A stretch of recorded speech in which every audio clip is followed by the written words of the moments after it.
Welcome to Revelation Unraveled. I'm your host, William Tapley, also known as the third eagle of the apocalypse and the co-prophet of the end times. Quite a few of my YouTube subscribers have been asking me to do a video on all of the strange sounds which are being heard around the world. In fact, on YouTube there are about 32,000 videos posted on this topic alone. So far I have been reluctant. And the reason is because they do not sound like trumpets. Many people are describing them as the trumpets of the apocalypse. But I did get a very interesting message from Jamie Youngsongs. Now he's in England, and this is what he wrote.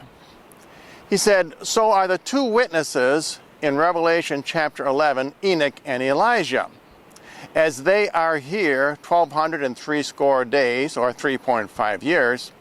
And if so, what I make of it is that people on the earth find out the earthquakes, the tsunamis, etc., that have taken place over the last 2 years have been caused by these two people." And I answered Jamie and I said, yes, the two witnesses in Revelation are Enoch and Elijah, but no, they have not been causing the earthquakes. Now I can see his point. Enoch and Elijah are killed and the people of the world rejoice because they have been causing plagues, etc. So here's Jamie's response. If they are not causing earthquakes, etc., then what is the power given to them? And that got me thinking. Is it possible that Enoch and Elijah are causing all of these strange sounds? And if that is true, then these are not the seven trumpets of the apocalypse. These are the seven thunders of the apocalypse. First, let's take a look and see where Enoch and Elijah are found in the book of Revelation. In Revelation chapter 7, verse number 2. "And I saw another angel," now this is the prophet Elijah. Sometimes Enoch and Elijah are described as angels in the Bible, sometimes as saints, sometimes as men, "ascending from the rising of the sun." Now this is how we know this is Elijah, because Elijah came from east of Jerusalem, "having the seal of the living God." Now this is Elijah's primary job, is to seal the 144,000 converted Jews. "And he cried with a loud voice to the four angels to whom it was given to hurt the earth and the sea." So Elijah does cry out with a loud voice, but I don't believe he is causing these thunders. Let's look and see where Enoch is found in the book of Revelation. And in Revelation chapter 10, verse number 1.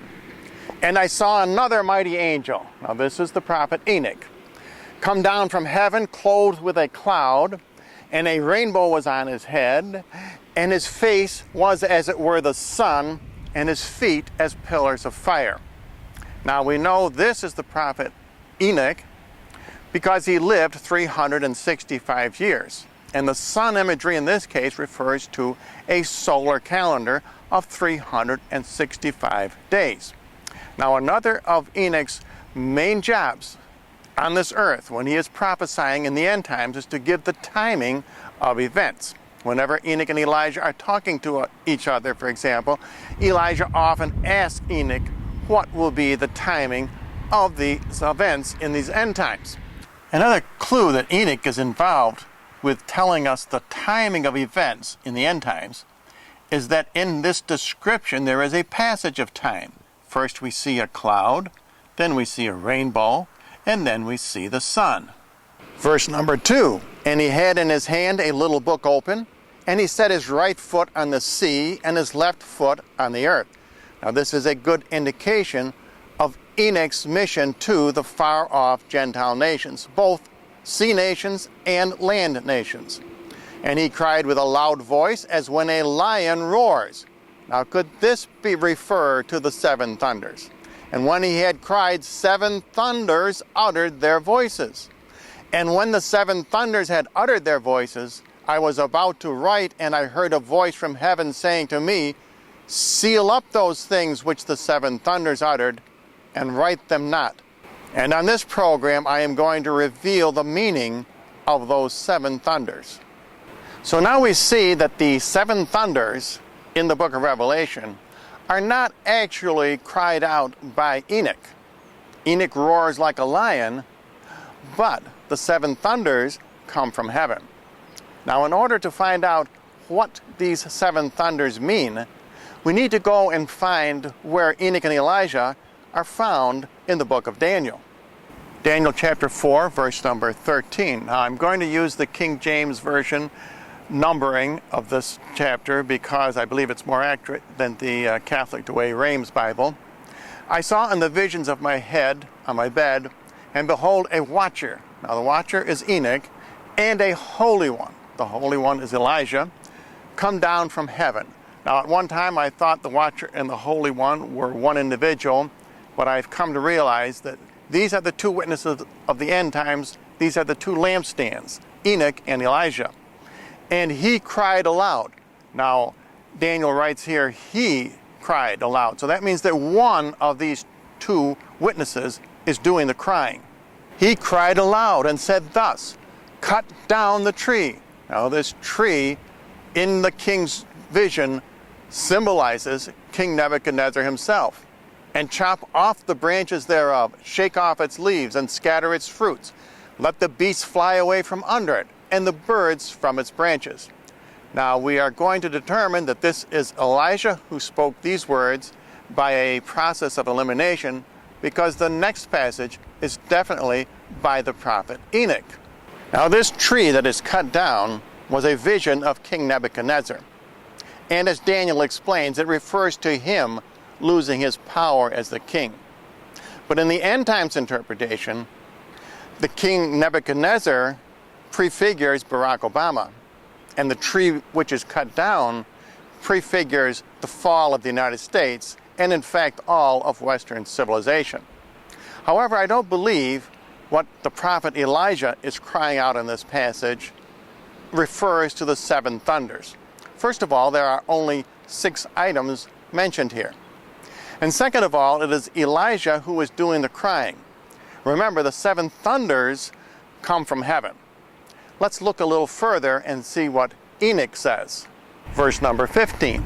Nevertheless, leave the stump of its roots in the earth, and let it be tied with a band of iron and brass among the grass that is without, and let it be wet with the dew of heaven, and let its portion be with the wild beasts in the grass of the earth. Now, there are 6 items here, and this is the prophet Enoch. So how do we know this is the prophet Enoch? Let's read verse 16. Let his heart be changed from man's, and let a beast's heart be given him, and let 7 times pass over him. So the key word here is 7, because as I said, Enoch's mission is to give the timing of events. And he is saying here that the tribulation period lasts 7 years. And he adds 3 more descriptions of the tribulation in this passage to the 6 previous descriptions for a total of 9.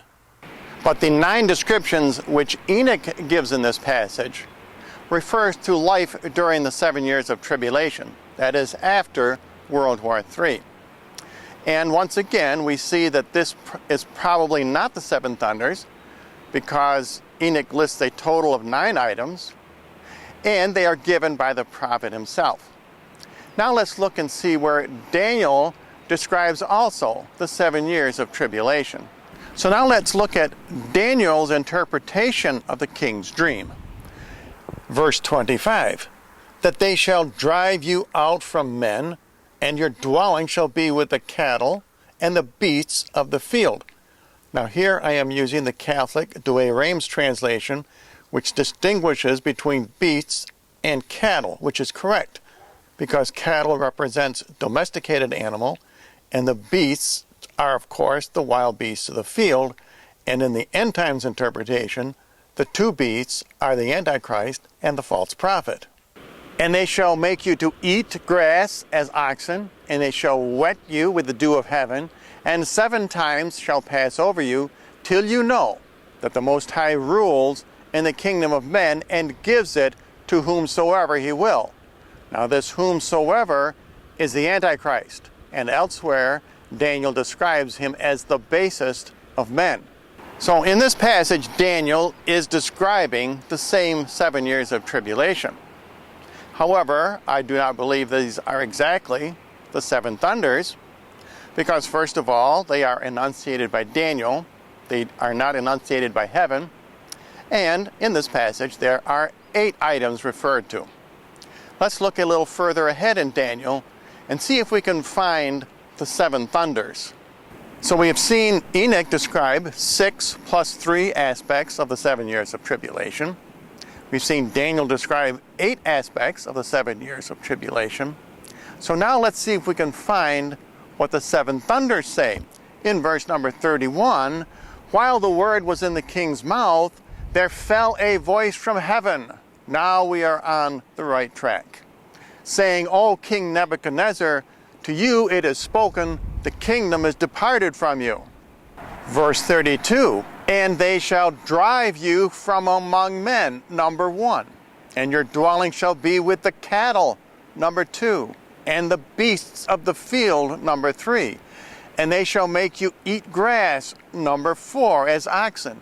And 7 times shall pass over you, number 5, until you know that the Most High rules, number 6, in the kingdom of men, and gives it, number 7, to whomsoever he wills. These are the 7 thunders of the end times. So now we have finally found the meaning of the 7 thunders. First of all, they are associated with Enoch, but they are not enunciated by Enoch. These 7 thunders come down from heaven, very much as the thunders we are hearing around the world.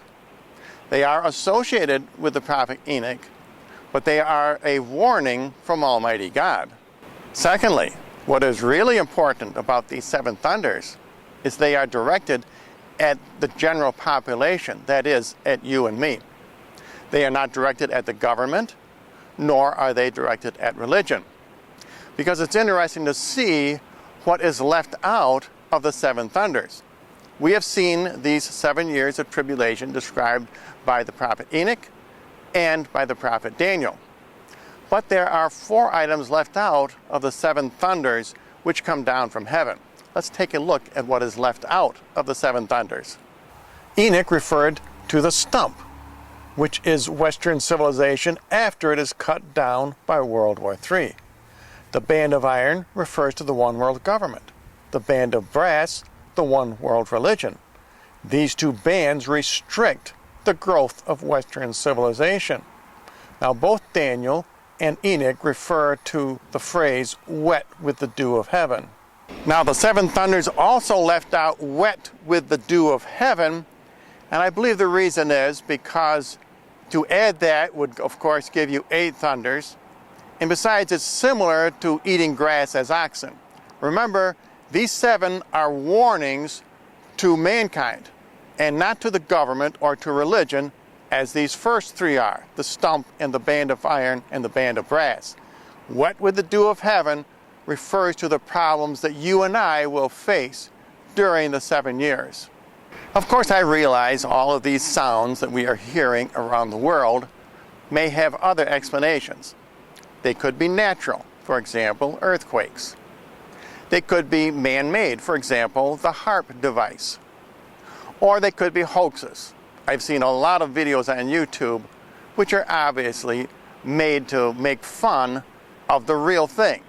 And of course that's typical. Satan often mocks God and imitates what God is doing. Now I have not had the opportunity to review all 32,000 videos on YouTube about these strange sounds. I can't tell if they are man-made or a hoax, or if they are natural or supernatural. However, I think if we look back in Revelation at some of the other plagues caused by Enoch and Elijah, I think we can indeed verify that the 2 prophets are active now on earth, and they are causing the 7 thunders, and they are also causing other plagues. Revelation 11, verse number 6. These, now that refers to Enoch and Elijah, the 2 witnesses, have power to shut heaven, that it rain not in the days of their prophecy, And how many images of drought have we seen on YouTube lately? And have power over waters to turn them to blood. Another plague that we are witnessing just in the last year and a half. And to smite the earth with all plagues as often as they will. So in conclusion, my response to Jamie Young's songs, I am beginning to agree with you. Some of these plagues and these 7 thunders are being caused by the prophets Enoch and Elijah. As you know, I have stated many times, I believe they are here now, along with the Antichrist and the false prophet. And there's no doubt, these plagues, such as droughts and rivers turning to blood, do upset people. And these are one of the reasons Enoch and Elijah will be put to death in Jerusalem. And I believe this will be in the year 2014. Now, I don't have a copy of my book with me, but as always, if you would like a free copy of Revelation Unraveled, you can write to the address you see on your screen or send me a message to my YouTube channel.